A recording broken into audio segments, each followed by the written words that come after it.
MuddyTigerOutdoors. And very recently, after I posted that video on the review of the Snug Pack all-weather shelter, I've been asked how to make the no tree or no ridgeline tarp setup. Basically, it's a setup that looks like a little tent, and if you follow my videos, you might have seen it. So, you know, I decided to make a video on how to make that setup, and you know, keep in mind, that setup I did not create it. I've not come up with it. In fact, I saw it at Bruce's channel, Nature Call, so go and check him out. He was doing several different setups on his tarp that he made himself. So he was showing one of those, and that one actually piqued my interest because it's a very nice setup. You'll see in just a second. So what we're gonna need is obviously a tarp, and this is the Snug Pack all-weather shelter. It's a 10 by 10 tarp. We're gonna need, I think, about 10 stakes, and we're gonna need the guidelines that come with the tarp. So stick around, let's go and set it up.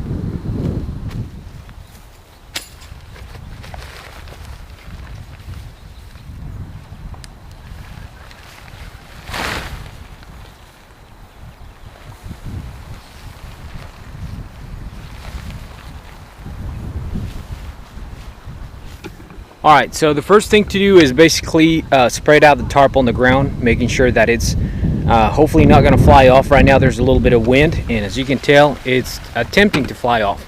So what I'm going to do is I'm going to step in this over here on this corner, make sure it doesn't fly off. So next thing, we need to decide which one is going to be the front. So for me, right now, this is going to be the front, and that's going to be the back. This is where the entrance of the tent is going to be. So another thing that I forgot to mention, we will need a stick, and it's either going to be a stick, or you can also use a trekking pole if you carry those. Alright, so the next step, we're going to come to the back of the tarp, and this particular tarp has 4 attachment points, 2 on each corner and 2 sort of in the middle. So I'm going to set the camera down. Hopefully it's in the right angle. And what I'm going to do is I'm going to grab 2 of my stakes right here, and I'm going to attach, or I'm going to secure the 2 ends in the middle, the 2 attachment points. And I'm going to press them all the way down because I don't want this tarp to fly off. And I don't know if you can tell, but you gotta have the point between the 2 very, very well stretched. The wind's not wanting to cooperate today, so I'm gonna secure it there. And it doesn't have to be perfect at this point, because you can always go back and reattach them or re-secure them.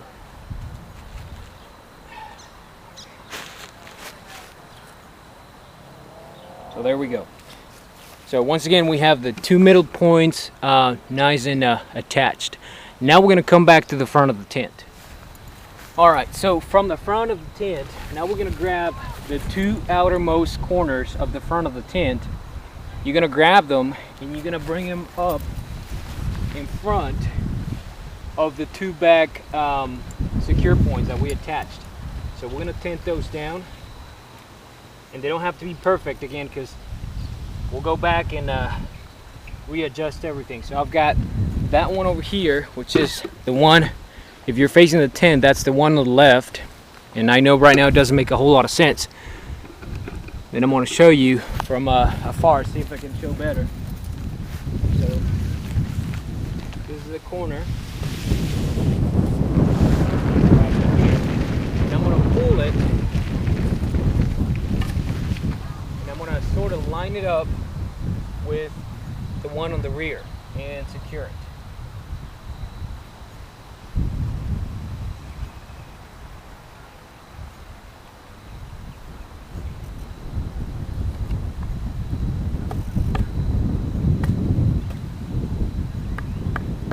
Now when using a branch or a stick for the post that is going to basically lift up the tarp, when using a stick, you have to make sure that you have something covering the top so it doesn't tear up the tarp. You know, this is obviously a rough edge, So you have to be careful not to, because it's going to be under tension. So if you put something rough like this, it's going to potentially tear up the tarp, especially if you're going to stay overnight or for more than a couple of nights. So what I found is best to do is basically, if you carry a shamag, or if you carry an extra pair of t-shirt or maybe an extra pair of socks, just put it over it. Just kind of lay it over it so you can you know, create a little bit of a cushion between the tarp and the stick, and that keeps it from tearing. Alright, now from here, what I'm going to do is I'm going to grab one of the guidelines that come with the tarp, and I'm going to grab a little small object that I'm going to use on the underside of the tarp so I can wrap the guideline in the center of the tarp. So basically right here. There's no attachment point right here. So what I'm going to do is I'm going to put this underneath the tarp like that. And you can use a pebble, you can use a stick. One time I used an acorn. You can just, whatever is small enough without sharp edges that it's going to fit underneath there. So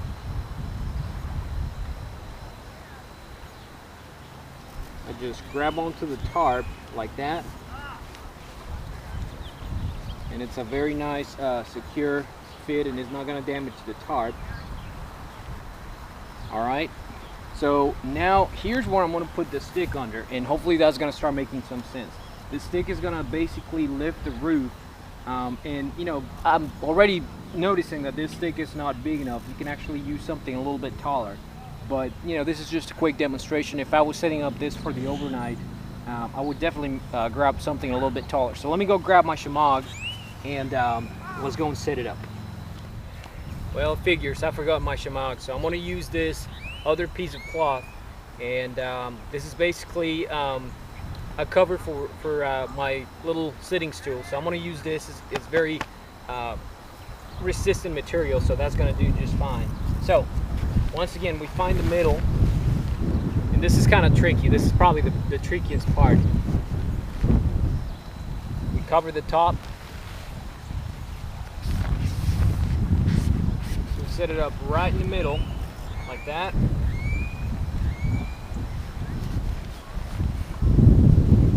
And then we grab the guideline and we just spread it out, and we're going to anchor at the end in a straight line with the middle of the tarp. So let's go and do that. Hopefully the wind's going to cooperate.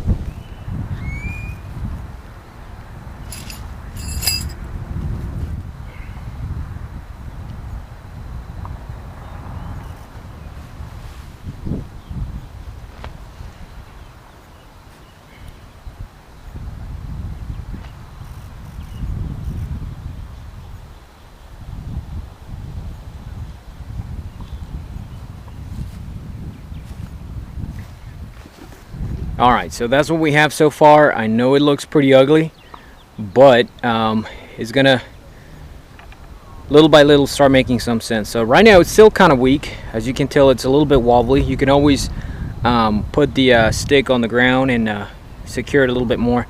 But yeah, let's move on. Alright, so we're gonna come up to whatever side, and we're gonna start securing the other end. So if you can tell, I'm gonna grab this right here.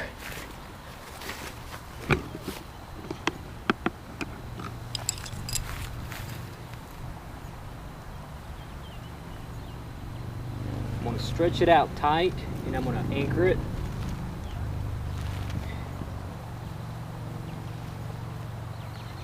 Right there. And you want to push your stakes all the way down. Right now I'm not, because I don't have a mallet to push them all the way down. We're going to go over to the opposite side, and we're going to do the exact same.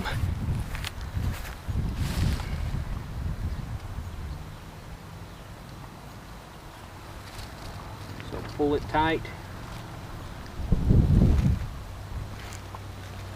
anchor it. Okay. All right, so this is what we have so far. Now for the next step is we're basically gonna grab the next following attachment point. Once again, pull it tight. We're gonna anchor it. Okay, and then this corner right here that is loose right now, that one is going to fold underneath. kind of tuck it in like that. Then we're going to repeat on the other side. So we're right over here. Grab the attachment point, pull it tight. Anchor it. And then the leftover corner, that is right there,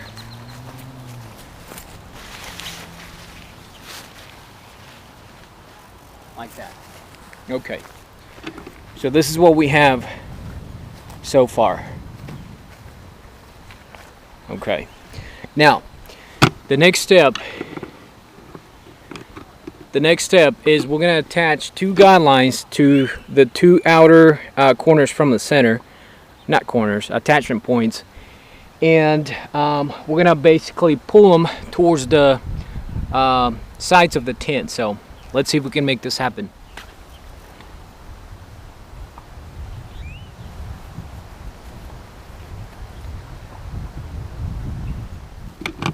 Alright, so now we have a guideline attached to this point and then another guideline attached to this point. Now from here, you can actually anchor those guidelines to those outer stakes, or you can actually push them out further. So I think that's what we're going to do. We're going to try to push them out further.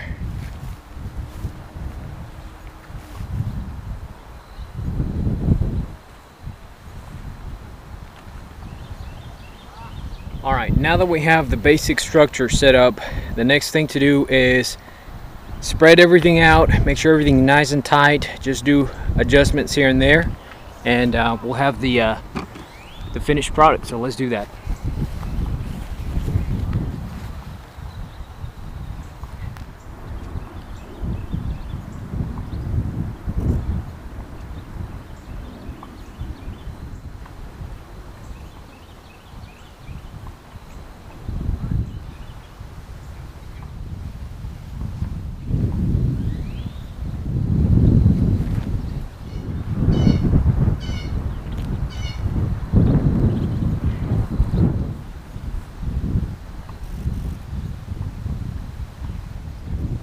So I think we have a finished product. That's what it looks like, and I don't know if you can tell, but it's a very secure setup. You know, very wind resistant.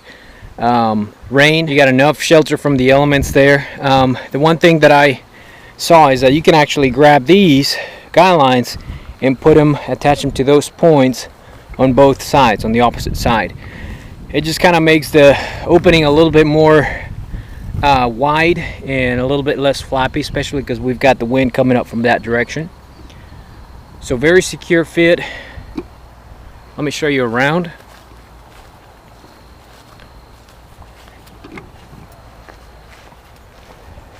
A lot of space there with the 10 by 10 tarp. You could probably get this a little bit tighter. And obviously with a better stick, or maybe a trekking pole that you can adjust its height, it's going to be way of a better setup. Let's take a look inside.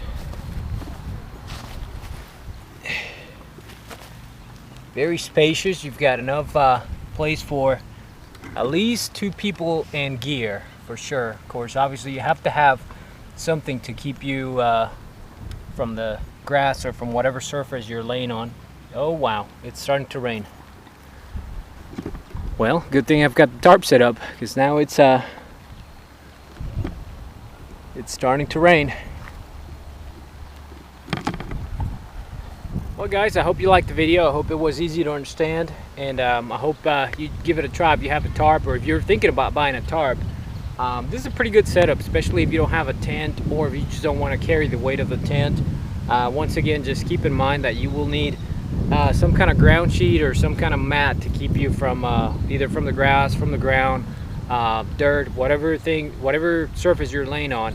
But it's definitely a very cool tarp, especially if you're, let's say, going camping in the desert. There's very few trees to set up a ridge line. This is a very good setup. So there you have it. Well guys, like always, don't forget to like, don't forget to subscribe. Please check us out on Facebook, Muddy Tiger Outdoors. Don't forget to leave a comment, and we'll see you guys in the next video. Take care.